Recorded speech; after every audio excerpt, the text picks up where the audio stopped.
Hi friends, I Mahesh, educator and Unacademy యాప్ని ఫ్రీగా download చేసుకోండి.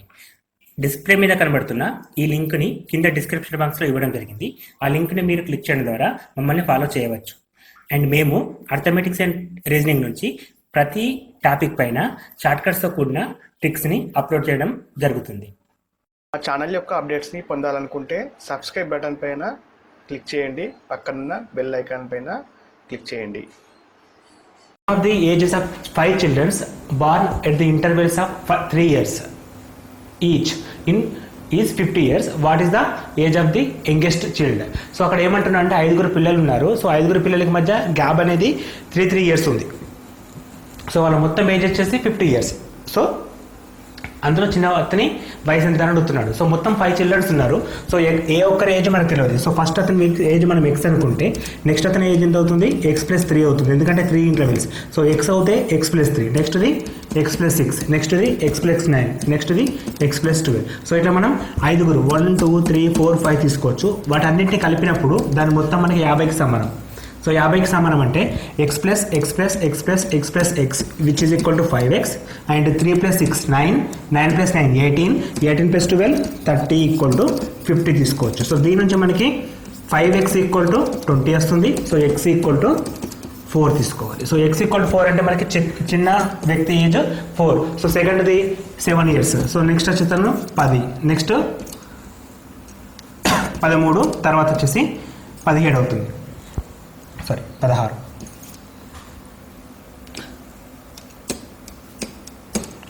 అండ్ 16 వస్తుంది. సో ఇప్పుడు గమనించండి ఒకసారి, ఈ ప్రాబ్లమ్ని ఇది చేయడం ఒక మెథడ్. ఈ మెథడ్ కాకుండా ఇంకా షార్ట్ కట్లో చేయొచ్చు. ఏ విధంగా అంటే మనకి యావరేజ్ 5 అని ఇచ్చాడు. సో 5 అంటే సో యావరేజ్ కాదు, ఇక్కడ టోటల్ ఇచ్చాడు. టోటల్ 5 years ఇచ్చాడు. సో యావరేజ్ ఏమవుతుంది? ఆటోమేటిక్గా 5 members కాబట్టి మనకి యావరేజ్ అని 10 అవుతుంది. సో ప్రతి పిల్లాడికి మధ్యలో గ్యాప్ సేమ్ ఉంది, అది కీ పాయింట్. సో అది కీ పాయింట్ చూసుకొని ఇప్పుడు మిడిల్ అతని వ్యక్తి 10 సంవత్సరాలు ఉంటాయి. నెక్స్ట్ అంతకంటే ముందు అతను 7, అంతకంటే ముందు అతను 4, తర్వాత 13, తర్వాత 16 తీసుకోవచ్చు. సో మనకి ఏది అడుగుతా ఆ నెంబర్ కూడా చేయొచ్చు. అంటే ఇది ఫస్ట్ ప్రాసెస్, ఇది జనరల్ ప్రాసెస్. ఈ జనరల్ ప్రాసెస్ ప్రకారం చేయొచ్చు. లేదు ఇంకా షార్ట్ కట్ కావాలంటే మనకి అక్కడ ఇచ్చిన సమ్ అంటే టోటల్ అనేది 50కి సమానం. 50లో యావరేజ్ మనకి ఎంత అవుతుంది? 10 తీసుకోవాలి. సో 10 మిడిల్ అంటే మధ్య వ్యక్తి ఏజ్ ఎంత? 10 సంవత్సరాలు అనమాట. సో ఇంటర్వెల్స్ ఆర్ ఈక్వల్, అంటే మనకి ఏజెస్ మధ్య గ్యాప్ అనేది ఈక్వల్ కాబట్టి. సో నెక్స్ట్ అంటే అతనికంటే ముందు అతను 7 years, అతనికంటే ముందు అతను 4 years. ఎందుకంటే మనకు క్వశ్చన్లో ఒక్కొక్కరికి మధ్యలో 3 సంవత్సరాలు తేడా ఉందని చెప్పి ఇచ్చాడు. సో ఈ 3 అనేది కామన్. ఈ కామన్ ఉన్నప్పుడు మాత్రం ఈ షార్ట్ కట్ చేయొచ్చు. ఇట్లా చేయడం ద్వారా మనకి 10 seconds లోపల ఆన్సర్ చేయొచ్చు అండి. ఈ విధంగా చేస్తే మనకి 30 seconds ఆన్సర్ చేయొచ్చు. సో మన క్వశ్చన్కి reducible method is important. So మీరు అప్పుడు ఆ లాజిక్ యూజ్ చేయొచ్చు.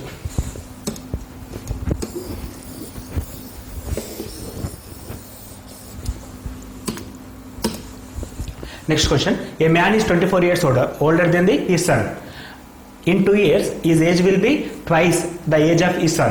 The present age of the son is. So, father, son, ఇద్దరు ఉన్నారు. ఫాదర్ ఏజ్ సన్ కంటే 24 years ఎక్కువ. సో ఫాదర్ అనే ఏజ్ సన్ కంటే 24 years ఎక్కువ. సో ఇది ఒక ఈక్వేషన్ వస్తుంది మనకి. F minus S equal to 24 తీసుకోవచ్చు. ఇది ఒక ఈక్వేషన్. నెక్స్ట్ ఏమంటుండు? ఇన్ 2 years అంటే ఒక 2 సంవత్సరాల తర్వాత his age will be twice of the son. ఒక 2 సంవత్సరాల తర్వాత కొడుకు కంటే తండ్రి డబల్ ఏజ్ ఉంటాడు. సో 2 సంవత్సరాల తర్వాత అంటే father +2 as well as son +2 double ఉంటాడు. సో ఈ విధంగా తీసుకోవాల్సి వస్తుంది. So F+2 equal to 2 × S, 2S + 4. So equation ఇప్పుడు మనకి F minus 2S equal to 2 వస్తుంది. సో ఫస్ట్ ఈక్వేషన్ ఉంది F minus S equal to 24. Second equation F minus 2S equal to 2. మనకు అడుగుతుంది ఏంది? Sun age. సో సన్ అట్లా ఉంచి ఫాదర్ని క్యాన్సిల్ చేద్దాం. So means F minus 2S equal to 2 తీసుకుంటే minus plus minus get cancel. S minus 2S minus S plus 2S. S equal to 24 minus 2, 22. So son age ఎంత? Present age 22 years. So son present age 22 years అయితే ఇప్పుడు father age 22 years + 2, 22 + 2 ఏమవుతుంది? 24 అవుతుంది. 24 double చేస్తే 48 అవుతుంది. So 48 at the same time difference అనేది 24. అన్ని match అయినాయి కాబట్టి సన్ ఏజ్ అనేది 22 తీసుకోవాలి. అప్పుడు ఫాదర్ ఏజ్ ఏమవుతుందంటే 46 అవుతుంది. ఇది ఫాదర్ ఏజ్, ఇది సన్ ఏజ్. మనకి ఏ క్వశ్చన్ అడిగితే ఆ క్వశ్చన్ చేస్తాం. ఇక్కడ సన్ ఏజ్ అడిగాడు కాబట్టి ఇక్కడికి ఇది సరిపోతుంది. సో ఆన్సర్ వచ్చేసి మనకి 22 అనేది 22 ఆప్షన్ నెంబర్ డి. ఇంతకుముందుకు answer first one answer A. Next question. Next question, the average of 50 members is 30. If the two numbers 35 and 40 are discarded from the average of the remaining numbers is nearly. So ఇప్పుడు ఏమంటున్నాడంటే 50 నెంబర్స్కి average 30, వాటి నుంచి రెండు numbers 35 and 40ని తొలగించారు, అయితే కొత్తగా ఏర్పడే యావరేజ్ ఎంత అని ఇస్తున్నాడు. సో ఇక్కడ మనకి 50 నెంబర్లకు యావరేజ్ ఇచ్చాడు 30 అని చెప్పేసి. సో మొత్తం ఎంత అవుతుంది, 50 ఇంటూ 30 చేయాల్సి వస్తుంది. సో 50 ఇంటూ 30 అంటే 50 ఇంటూ 30 ఈక్వల్ టు 1500 వస్తుంది. సో ఈ 1500 రెండు నంబర్స్ తీసేశారు. ఏంటి ఆ నంబర్లు అంటే ఒకటి 35 ఒకటి 40, అంటే మొత్తం ఎంత తీసేశారు, 75 తీసేశారు. సో 1500 నుంచి 75 తీసేస్తే 1425 వస్తుంది మనకి. 1425 అనేది ఇప్పుడున్న మొత్తానికి సమానం. కానీ నంబర్లు రెండు పోయినాయి కాబట్టి ముందు 50 నంబర్లు ఉండే, అందులో నుంచి రెండు నంబర్లను తొలగించాం కాబట్టి ఇప్పుడు నంబర్లు ఎన్ని ఉన్నాయి, 48 నెంబర్లు ఉన్నాయి. సో కొత్త యావరేజ్ కావాలంటే కొత్త మొత్తము బై కొత్త నంబర్లు. ఇది సింప్లిఫై చేసినప్పుడు మనకి 29.68 వస్తుంది. ఇక్కడ క్యాలిక్యులేషన్ పార్ట్ స్పీడ్గా ఉండాలి. సో క్యాలిక్యులేషన్ స్పీడ్గా ఉండడానికి మన నంబర్ సిస్టంలో క్లియర్గా ఎక్స్ప్లెయిన్ చేస్తాం. వాటికి సంబంధించిన లింక్స్ అన్ని కూడా కింద డిస్క్రిప్షన్ బాక్స్లో ఉన్నాయి. సో మీకు కావాలంటే ఆ లింక్స్ ఓపెన్ చేస్తే మీకు స్పీడ్గా క్యాలిక్యులేట్ చేయడం ఎలాగనేది తెలుస్తుంది. సో ఇప్పుడు ఆన్సర్ 29.68.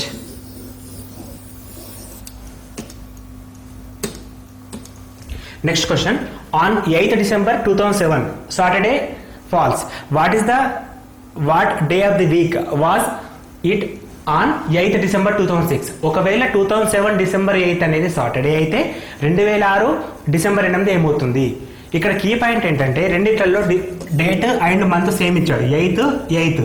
సో ఇక్కడ ఇయర్ ఏమైంది, ఇది 2007, మనకు అడుగుతుంది 2006, అంటే ఒక సంవత్సరాన్ని తగ్గించారు.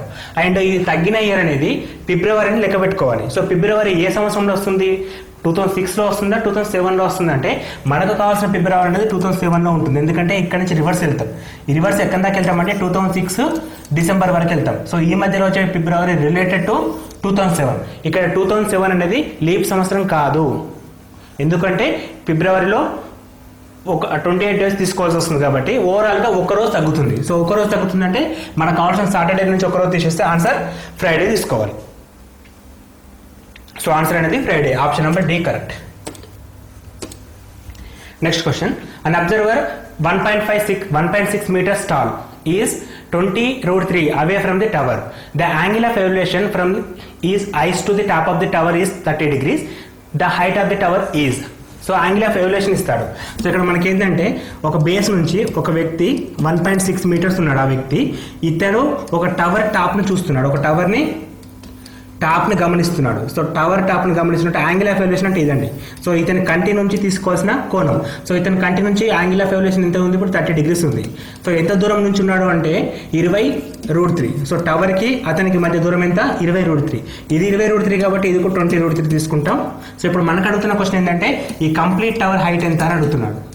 సో కంప్లీట్ టవర్ హైట్ అంటే ఈ పార్ట్ ప్లస్ ఈ పార్ట్, ఇది ఇక్కడ 1.6 ఉంది కాబట్టి ఇక్కడ కూడా 1.6 తీసుకోవచ్చు. దీన్ని మనం ఎక్స్ అనుకుంటే ఎక్స్ ప్లస్ 1.6 వస్తుంది. సో మనం ఎక్స్ వాల్యూ ఫైండ్ అవుట్ చేయాలి. So x value find out చేయడానికి ఇక్కడ టీటా ఉంది, మనకు ఆసన భుజం అడ్జసెంట్ సైడ్ ఉంది, ఆపోజిట్ కావాలి. సో tan టీటా తీసుకోవాల్సి వస్తుంది. tan theta equal to opposite by adjacent అవుతుంది. So tan 30 degrees equal to opposite x by adjacent √20√3. So tan 30 అంటే 1/√3 x by 20√3. √3 get cancel. So x equal to 20. So x విలువ 20 వచ్చినప్పుడు మనకు 20 plus 1.6 21.6. Answer అనేది 21.6 తీసుకోవాలి, 21.6. Next question, the angle of evolution of some and when the length of the shadow is of the tree is 3 times to the height of the okay the angle of evolution ఎంత అని అడుగుతున్నాడు, సూర్యునికి ఒక కోణం ఎంత అని అడుగుతున్నాడు. So సూర్యునికి ఒక కోణం ఫైండ్ అవుట్ చేయాలంటే ఇప్పుడు మనకి ఈ ట్రీకి ఇచ్చాడు అనమాట. సో ఇది డిస్టెన్స్ ఇచ్చాడు. సో సన్కి మధ్యలో ద షాడో అనేది ఇది ఎక్స్ ఉంటే ఇది x√3 ఉంటుంది, 3 times అని చెప్పాడు. సో షాడో అనేది 3 times ఉంది, సారీ. సో ఈ హైట్ ఎక్స్ అయితే ఇది 3 times ఉంటుంది, అంటే √3x అవుతుంది. సో ఈ కోణం ఎంత అని అడుగుతున్నాడు. సో ఈ కోణం కావాలంటే అగైన్ మనం అపోజిట్ బై అడ్జసెంట్ తీసుకుంటాం. tan theta equal to x by x√3. So x get cancel 1/√3 వస్తుంది. సో ట్యాన్లో 1/√3 వచ్చేది ఇంత ముందుకు చేసాం కదా. టీటా ఈక్వల్ టు 30 degrees అయితేనే tan 30 ఈక్వల్ టు 1/√3 అవుతుంది కాబట్టి టీటా మనం 30 degrees తీసుకోవాలి. సో ఇక్కడ వాల్యూ ఎంత టీటాది 30 degrees answer. Next question, Sheila saved 12 rupees in buying an item. If she spent 138 rupees on item, how much percent she saved? ఒక item పైన 12 రూపాయలు సేవ్ చేసుకుంది. ఎలా సేవ్ చేసిందంటే 138 రూపాయలకి ఐటమ్ కొనడం ద్వారా తనకు 12 రూపాయలు లాభం వచ్చింది. అయితే తను సేవ్ చేసిన పర్సెంటేజ్ ఎంత అని అడుగుతున్నాడు.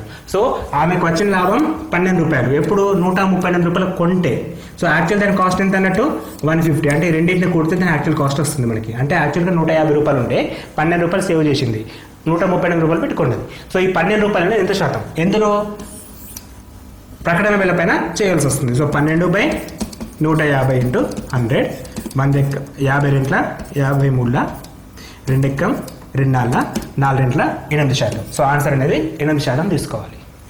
So answer is 8%. Next question, if 75% of a number added to 75, then the result is the number itself. What is the number? So 75% of a నంబర్ని 75 కలిపితే అదే నంబర్ తిరిగి వస్తుంది. సో ఒక నంబర్ నేను ఎక్స్ అనుకుంటే అందులో 75% ఎక్స్ ఎంత? 3x/4. 75 అంటే 3/4. దీనికి 75 కలిపితే నంబర్ వస్తుందంట. సో అదే నెంబర్ వస్తుంది. అయితే ఈ నెంబర్ వాల్యూ ఏంటి? సో ఇప్పుడు మనం ఏం చేయాలి? ఈ ఎక్స్ని తీసుకొస్తే మనకి x minus 3x/4 equal to 75. ఇక్కడ x వాల్యూ మనకు ఆన్సర్. 3x అంటే 4x minus x, x/4 equal to 75. So clearly x equal to 300 అవుతుంది. సో x వాల్యూ ఎంత? 300. ఆన్సర్ అనేది సికి సమానం. ఇక్కడ ఎంత తక్కువ టైంలో చేస్తున్నాం అనేది important. So next question, A shopper purchased 50 kgs of rice at 22 rupees per kg and mixed with 80 kgs rice at 25 rupees kg. What rate should be he mixed to gain 20%? ఒక షాప్ అతను 50 kg రైస్ని 22 రూపాయల KG చొప్పున, 80 kg రైస్ని 28 రూపాయల చొప్పున కొని ఏ శాతంలో కలిపితే తనకి 20% లాభం వస్తుంది, తనకి 20% ప్రాఫిట్ వస్తుందని అడుగుతున్నాడు.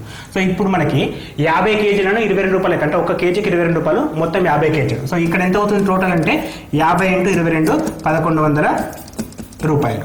సో ఇక్కడ ఎంత అవుతుంది? 80 కేజీలు 28 రూపాయలు. సో 28 × 8 చేస్తే 8 8 64 24. సో 224 పక్కన 0, 224 పక్కన 0. ఈ రెండింటిని యాడ్ చేస్తే 33 40 రూపాయలు. సో తను మొత్తం పెట్టిన ఖర్చు ఎంత అంటే 33 40 రూపాయలు. ఈ 33,340 రూపాయలని ఏ రేట్కి అమ్మడం ద్వారా తనకి 20% వస్తుందని చెప్పి అడుగుతున్నాడు.